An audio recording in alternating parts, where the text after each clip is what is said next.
मैं लजपाला दे लड़ लगियां, मैं लजपाला दे लड़ लगियां, मेरे तो गम परे रहंदे। मैं लजपाला दे लड़ लगियां, मेरे तो गम परे रहंदे। अस्सलाम वालेकुम, मैं हूं आपका होस्ट असद पीरज़ादा और आप देख रहे हैं के न्यूज़। आज मैं मौजूद हूँ शहर हैदराबाद के अंदर और आज शहर हैदराबाद के शहंशाह सखी अब्दुल वहाब शाह जिलानी रहमतुल्लाह ताला अलैह का उर्स मुबारक जो है मनाया जा रहा है, जो कि 9 रोज़ा, जिसमें 9 रोज़ा उर्स मुबारक का एहतमाम किया जाता है।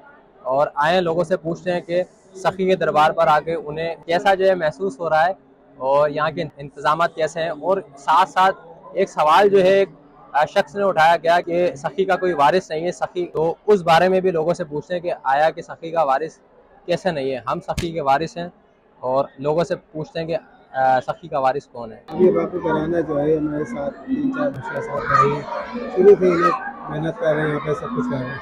अब रही इंतजामियत का मसला, यहाँ की चेयरमैन का मसला है, जो यहाँ के इंतजामिया है, औकाफ है, उनका मसला है कि यहाँ सफाई रखें, पानी का ख्याल रखें, वाशरूम का ख्याल रखें, आवाम का ख्याल रखें। ये मेन गवर्नमेंट का काम होता है, औकाफ का काम होता है और चेयरमैन का काम होता है। सबसे पहले तो ये कहना चाहूँगा कि सर मेरी गुलशन की इलाही साहब से बहुत बड़ी दरख्वास्त है कि यहाँ की इंतज़ामिया को नोटिस लें, जो कि बहुत ज़रूरी है। नई चीज़ हमारी इंतज़ामिया सफाई और देखा भाली, तमाम काफ़ी लोग आते हैं, हज़ारों की तादाद में आते हैं और रोज़ आते हैं माशाल्लाह से।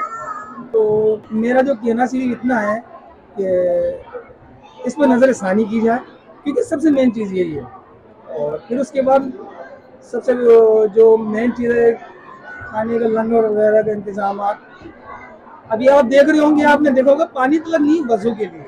जो लोग ये कहते हैं कि सकी लावारिस है, नहीं, सकी औलाद वाला है, वो नबी पाक की आल है। और दूसरा सवाल ये कि हम शुरू से देखते आ रहे हैं निसार बापू की जो फैमिली है, मलू बापू हुआ, दोनों बापू हुआ, वसीम साईं हुए, शहजाद, ये जितने भी भाई हैं साथ, अल्लाह ताला इनकी हयाती दे। ये सकी के उर्स कराते हैं और हर जुमेरात को अवैध साईं यहाँ लंगर पानी भी करते हैं, लोगों के लिए दुआ भी करते हैं, बीमारों के लिए, सबके लिए। कौन कहता है कि ये बेवारिस है? मैं सैयद वसीम अहमद शाह जिलानी घराना सखी अब्दुल वहाब शाह जिलानी सिंध हैदराबाद की जानिब से तमाम आलम इस्लाम में रहने वाले जो रसूलुल्लाह सल्लल्लाहु अलैहि वसल्लम के मानने वाले हैं और जो रसूलुल्लाह सल्लल्लाहु अलैहि वसल्लम की आल औलादों को, पीर वलियों को मानने वाले हैं, उन सबको दिल की गहराई से दादा हुजूर की उर्स की तकरीबात में और मेरे वालिद और बुजुर्ग सखी नायब सखी सखी निसार अहमद शाह जिलानी के दरबार आलिया से सबको, तमाम को दिल की गहराई से मुबारकबाद देता हूँ। आज शहर हैदराबाद में हम ये कहते हैं कि बापू घराना और जितने हैदराबाद शहर में और जहाँ जहाँ आले रसूल जिलानी बसते हैं, वो सब के सब सखी की औलाद हैं। ये हमारे वालिद बुजुर्ग का मज़ार है, जहाँ से हम बैठकर आप भाइयों को ये इंटरव्यू दे रहे हैं। और खुदारा ये इंटरव्यू उन लोगों तक पहुँच जाए जो कि लोग इस वहम में हैं, इस खदशे में हैं और इस इंतशार में हैं कि आया के सखी की कोई औलाद है या नहीं है। लेकिन हम ये कहते हैं कि ये हमारे जद दादा हुजूर हैं और हम इनके पोते हैं। और यहाँ जो मामलात होते हैं जिक्र अस्कार के और 8 रोज़ा जो सखी का जो उर्स, हम बापू घराने में हम तमाम भाइयों ने दिल की गहराइयों से हर चीज़ में हिस्सा लिया। सबसे बड़े भाई जो सजादा नशीन हैं पीर अल सैयद सखी मलिक मोहम्मद शाह जिलानी, जो इस वक्त मस्कत पे जलवा अफरोज हैं और अल्लाह के जिक्र में मशगूल हैं। और जिक्र के बाद दुआ होगी, दुआ के बाद लंगर का एहतमाम है। ज़ायरीन ये देख सकती है कि दादा हुजूर को जिनसे काम लेना है वो दादा हुजूर उन लोगों से काम ले रहे हैं। हमें कोई गर्ज नहीं है इस बात से कि कोई हमें सज्जादा माने ना माने, कोई हमें उनकी औलाद माने ना माने। हजरत, ये जो यहाँ पर जो फंडिंग का जो मामला होता है, जो यहाँ फंड आते हैं और तो उनकी कोई रसीद वगैरह होती है, इसका कोई चेक एंड बैलेंस होता है, वो किसके पास जाता है? और काफ़ी अर्से से देखा गया है कि यहाँ कोई काम नहीं हो रहा, जबकि फंडिंग यहाँ करोड़ों रुपए के अंदर है। तो इसकी मेन वजह क्या है? जैसे कि आप भाई जानते हैं कि इन्हीं मामलात की वजह से कुछ लोगों के साथ मिलकर ये इंतशार फैलाया गया है कि सखी की कोई औलाद नहीं है, उन लोगों को ये मानना ही नहीं है कि हम उनकी औलाद है सखी की। वो इसलिए कि हम हर वो बात उनसे पूछते हैं जो मेरे दादा के दरबार से मुंसलिक है। जबकि आपने बड़ा प्यारा सवाल किया और आज इस चैनल के जरिए मैं आपसे भी ये कहता हूँ, जो सवाल आपने उठाया है, अल्लाह करे वो सवाल उन ऐवानों में उठे और उनसे पूछा जाए, क्या वो फंडिंग देने के बाद उन्होंने कभी किसी से पूछा, या वो औलादों के पास आके उन्होंने पूछा कि हमने जो फंडिंग की थी वो सिर्फ कागजी कार्रवाई में दिखा के उन्होंने सब गायब कर दिया। अरबों रुपए की फंडिंग यहाँ आई, हमने भी सुना, आप लोगों ने भी सुना, हमसे ज्यादा मीडिया के पास वो खबरें होती हैं। क्या आपको लगता है कि अरबों की फंडिंग आई है?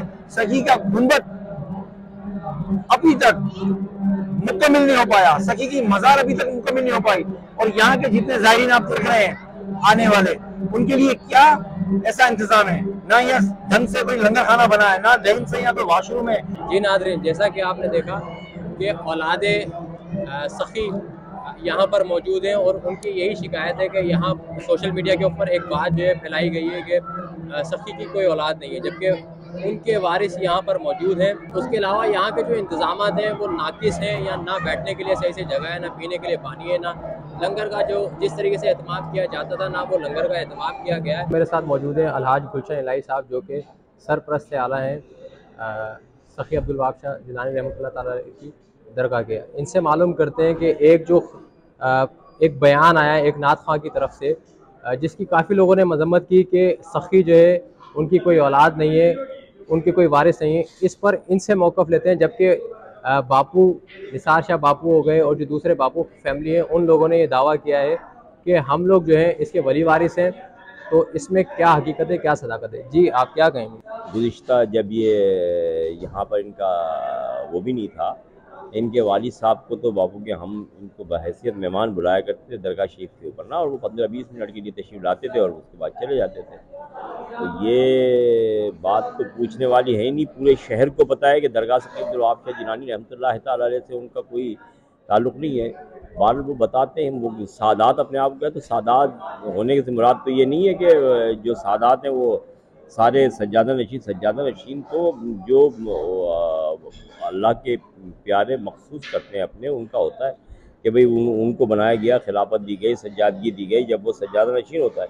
तो यहाँ तो कोई सिलसिला सज्जादा नशीन था ही नहीं। और फिर ऑन रिकॉर्ड महकमे औक़ाफ़ के पास सारा रिकॉर्ड मौजूद है कि यहाँ हमेशा मुतवल्ली ही रहे हैं, और वो मुतवल्ली में से पहले मूसा अंसारी साहब मुतवल्ली होते थे, वकील एडवोकेट हैदराबाद में होते थे, उनका वो यहाँ के मुतवल्ली थे। उससे पहले जो मुतवल्ली रहे वो ख़वातीन के मज़ारात वहाँ मौजूद हैं, वो यहाँ पर खादमाएँ नहीं, उनके सबके मज़ारात वहाँ मौजूद हैं। तो ये तो मौक़िफ़ का, और मुझे अल्हम्दुलिल्लाह तकरीबन 47वां साल हो गया कि जब से सखी अब्दुल वहाब शाह जिलानी रहमतुल्लाह ताला अलैह मसनद नशीनी के फ़राइज़ अल्हम्दुलिल्लाह मैं खुद अदा करता हूँ, लेकिन मैं दरबार हूँ, ग़ुलाम हूँ सरकार का। आपकी भाई आप जब सखी अब्दुल वहाब शाह जिलानी रहमतुल्लाह ताला अलैह की कोई सवाए हाथी नहीं है, हमने तो आज से कोई 22-24 साल पहले इनाम रखा था 2 लाख रुपए कि कोई बंदा हमें इसके बारे में कोई मालूमात दे तो हम उसको इनाम भी देंगे, लेकिन वो अभी तक हमें इस किस्म की कोई चीज़, कोई रिकॉर्ड कोई नहीं मिल सकी। ये तो सखी का फैज़ है जिससे ज़ायरीन जो है लाखों की तादाद में सरकार के दरबार पे आते हैं। ये तो सरकार के मज़ा, ये भी मैं समझता हूँ सखी की ये भी एक करामत है कि आपकी सवानियात नहीं है, लेकिन उसके बावजूद आपके मज़ार से जो फैज़ जारी है, इसकी वजह से जोग दर जोग लोग आते रहते हैं और फैज़ हासिल करते रहते हैं।